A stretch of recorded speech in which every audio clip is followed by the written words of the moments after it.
You walk into the store, and everything's glowing. The walls breathe in ultra bright. Screens stacked 10 high, selling dreams at eye level. Flash, flicker, scroll, every pixel, polished, every spec, louder than the last. 400 nits, 700 nits, mini LED, infinite contrast, true black, true motion, true what? And the salesperson? He's rehearsed. With that confident smile and a badge that says home theater specialist, but he's paid to move inventory, not help you question it. Because in here, confusion is currency. Mystery drives the markup. And the illusion? It's 100% intentional. They'll sell you a 75-inch miracle. They won't tell you it's running dated software with a panel that flickers after 9 months. What they won't tell you is which brands are trustworthy and which ones are 2 firmware updates away from falling apart. So today, you don't get the sparkle. You get the silence behind it. The stuff nobody in a showroom will say out loud. Every year, homes get smarter, but the decisions? They get harder. Because in 2026, what looks like a deal might be the most expensive mistake you make this year. We used to get the truth the moment we turned the screen on. Now, it takes a full Reddit thread, 3 repair guides, and an angry call to a manufacturer that doesn't pick up after 4 p.m. TVs have never been more complicated. They've also never been more fragile. Because something changed in the last 5 years. Something small, invisible, intentional. We don't buy TVs like we used to. We stream on them, work on them, leave them floating on the wall while our kids crawl beneath them, dropping juice boxes mid-Netflix, while the dog snoozes and a baby toy rolls quietly under the stand like a forgotten decision we'll regret 2 years later. These aren't just devices anymore. They're the pulse of the room until they fade. And for many brands in 2026, that fading begins the moment the return policy ends. You ever hold the remote of regret? You tap power? Nothing. No flicker, no logo, just silence. So you unplug, wait, replug, nothing. Welcome to the bargain experience. It starts as a deal. It ends in disbelief. And that's what nobody warns about. Because the race to the bottom has winners. It just turns out you're not one of them. There are names you already know. On, Element, Westinghouse. Names that appear everywhere, from Walmart shelves to online flash sales. They're flashy, friendly, and quietly disastrous. Take On, maybe the most ironically named brand in tech. Because in year 1, it turns off and stays off. 2 months of bright living room joy, then flickers, then audio dropouts, then HDR scenes that look like someone smeared it with petroleum jelly, and eventually, a black screen that stares back at you and says, "You bought the wrong future." Element? Worse.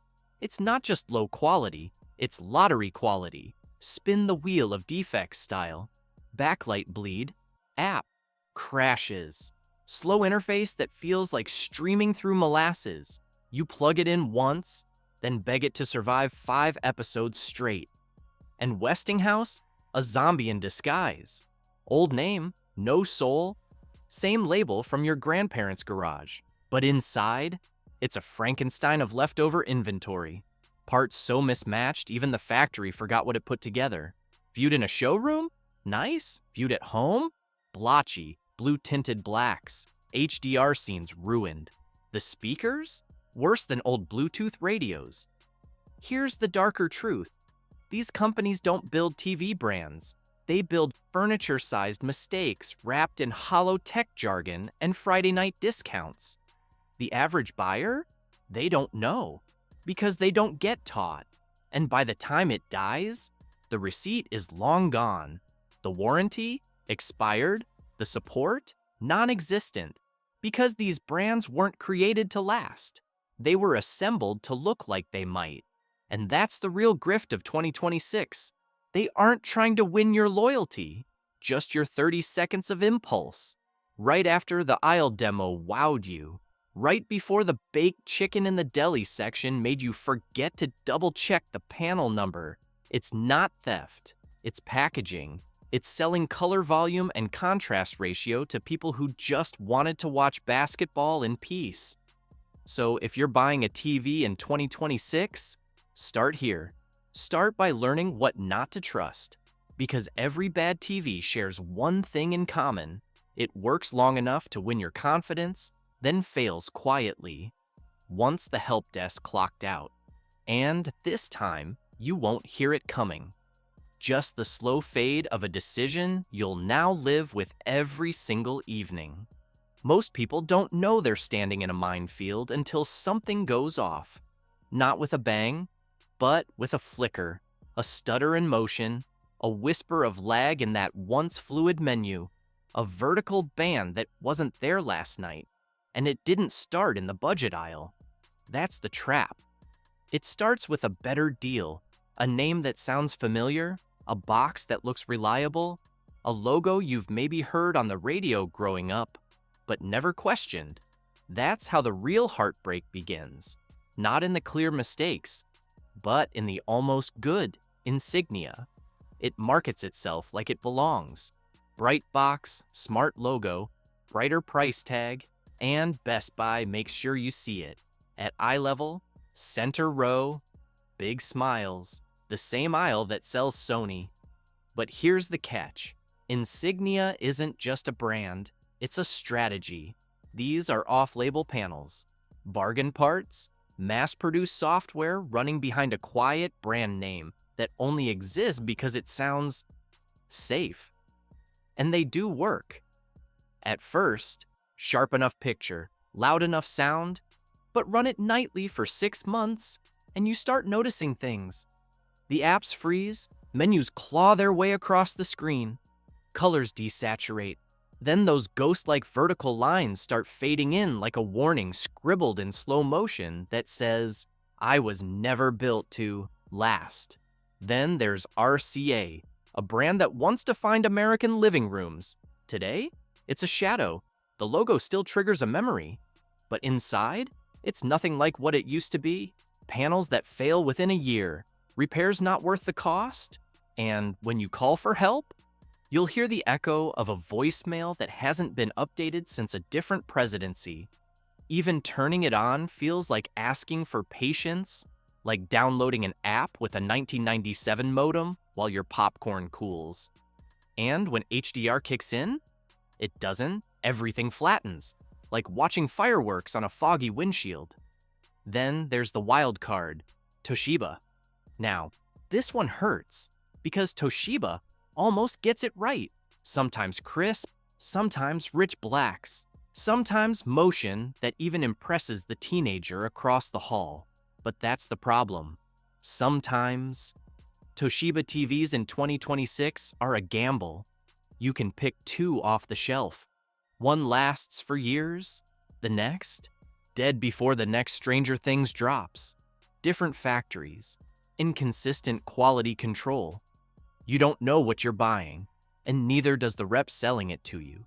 It's like dating someone with incredible potential who always shows up late and sometimes forgets your name. And then, Vizio. This one's complicated, because Vizio used to be the underdog champion, the working class hero. Good design, fair price, solid picture. But times changed. The competition leveled up. Vizio didn't. Now, the once-loved SmartCast OS is a glitch maze. Brightness drops under pressure, black levels cave in, and software updates sometimes make things worse. One user wrote, "My TV auto-updated and somehow got slower. How's that even possible?" Here's how. Vizio stopped holding the line. And in this industry, that's how you get buried. Want a shocker? Samsung. Yes, Samsung, the brand on billboards, the one half your friends trust blindly. It's not that they're bad, it's that they're inconsistent. Their top-tier models? Stunning. Legit industry leaders, especially their modern mini LED lines. But the mid-range ones? The ones most people buy? Another story. Edge lit instead of full array. Weaker brightness, Overprocessed colors designed to win the shelf, not win the room. And if you love cinema quality HDR, better love compromise, because Samsung still refuses to support Dolby Vision. That's like buying a sports car that doesn't go into fifth gear. So here we are, the real danger zone. Not the bottom, not the top, the middle, the space between known brand and quiet regret. The kind of TV you turn on happily at first, then slowly start avoiding when the issues creep in. Because nobody tells you about the dimming, or the banding, or the slow crawl of a dying panel. These aren't disasters, they're just landmines. Waiting. That's the tech illusion of 2026. You're not shopping for a screen, you're gambling with it. A backlight that ages like milk, an update that wrecks the OS. Slow drift. Not dramatic enough for a return, but steady enough to make every scene feel off. You check 3 chords, reset the modem, blame Netflix. But deep down, you know, something's wrong. And it's not internet speed, because the dirty truth is, most mid-tier brands today focus more on the box than the panel. They spend more perfecting the demo loop. Those gorgeous, bright motion-first clips built to impress under fluorescent lighting, then fixing the firmware that crashes when your kid opens Disney Plus twice in 5 minutes.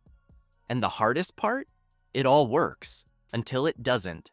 That's how companies survive now, by building just enough reliability to escape returns, and just enough secrecy to escape accountability.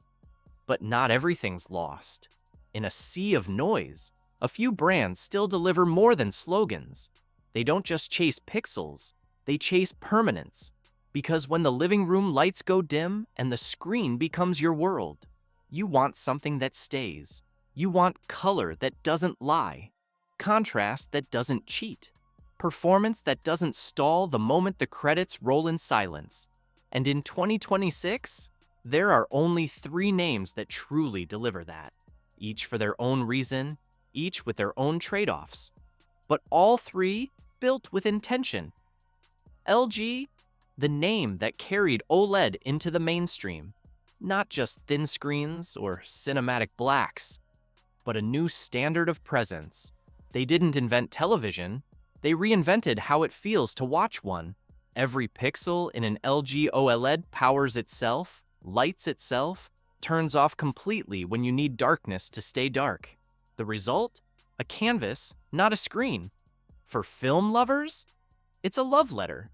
C-series, G-series, simple, reliable, stunning. WebOS is calm, minimalist, like it was designed for people who don't want to think about televisions, they just want to get lost in them. Sure, they have cheaper LED lines that feel forgettable. And if your room floods with sunlight, OLED might not be the brightest pick. But pick the right model, and it will give you something more valuable than screen size. Confidence. Then, TCL, the unexpected giant.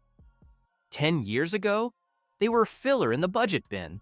Today, they make TVs that punch way above their price tag and leave legacy brands embarrassed on spec sheets. Peak brightness that blinds in a good way. Huge sizes without huge regret. High contrast, game-ready features, and shockingly good HDR when the model's right. TCL didn't climb by faking it. They just skipped the marketing speech and said, "Here's what we've got. It just works." Now, is it perfect? No. Some panels vary. Some motion smoothing isn't silky. Budget models don't age like the premium ones. But when you zoom out and look at value per dollar, TCL is the brand most people should be buying. And it's rising. Fast. So fast. Even Samsung's sweating. Then, there's Sony, the final boss. Because Sony doesn't just aim for good. They aim for truth.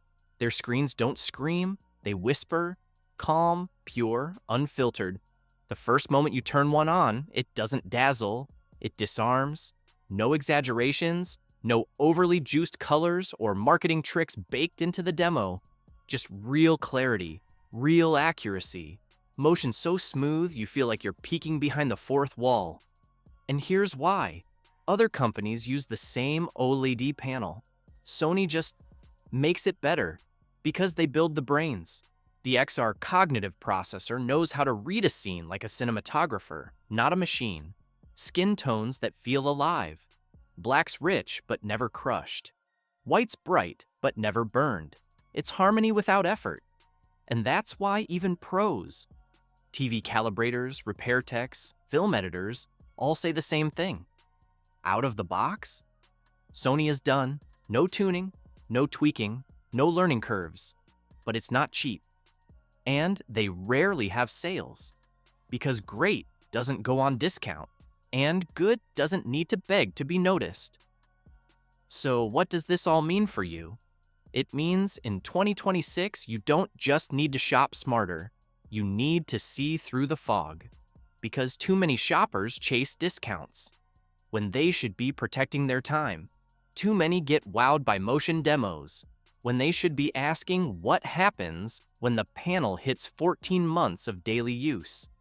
Because that's what nobody advertises. Lifespan, reliability, repairability. But those are the things that check in after the return window checks out. So, before you swipe the card, ask yourself, did this screen earn its spot in my home or just my moment of weakness?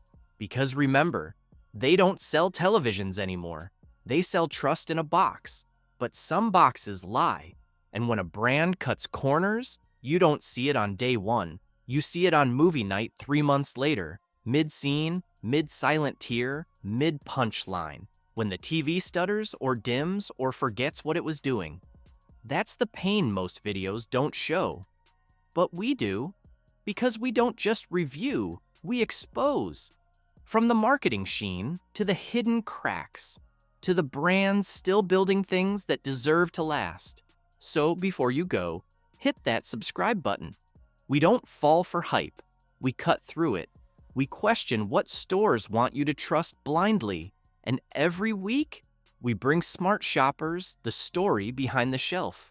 Join thousands who already know. Smart spending starts by asking smarter questions.